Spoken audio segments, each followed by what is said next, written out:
તો અમદાવાદના સરખેજમાં બની રહેલા કમ્યુનિટીના કામમાં ગોટાળા બદલ ઇજનેર વિભાગના 4 અધિકારીઓને સસ્પેન્ડ કરવામાં આવ્યા છે। કમ્યુનિટી હોલના કામમાં ગેરરીતિ મામલે વિજિલન્સ તપાસ કરવામાં આવી હતી, જે બાદ મનપા કમિશનર એમ થેનારસને 4 અધિકારીઓ ધવલ ગજ્જર, દિલાવર હઠીલા, ગ્રીષ્મા શાહ અને બિપિન ચાવડાને સસ્પેન્ડ કર્યા। હોલના બાંધકામમાં સિમેન્ટને જકડી રાખતી ડિઝાઇન મુજબ કામ થયું ન હતું, તેમજ રજિસ્ટર પણ નિભાવવામાં આવતું ન હતું। વિજિલન્સ તપાસમાં સામે આવ્યું હતું કે સ્ટીલ, કોન્ક્રીટ સિવાય અન્ય વસ્તુઓનો ક્વોલિટી અશ્યોરન્સમાં સમાવેશ કરાયો નથી। કમિશનરે પ્રોજેક્ટ મેનેજમેન્ટ કન્સલ્ટન્સીને પણ બ્લેકલિસ્ટ કરી છે। બીજી તરફ કોન્ટ્રાક્ટરને પણ પેનલ્ટીની નોટિસ આપી રિકવરી કાઢવાની કાર્યવાહી હાથ ધરાઈ છે।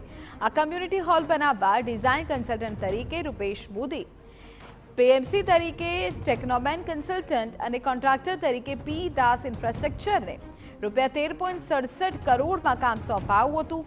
અત્યાર સુધી કોન્ટ્રાક્ટરને ₹2.81 કરોડ અને કન્સલ્ટન્ટને ₹2.90 લાખ ચૂકવાયા છે।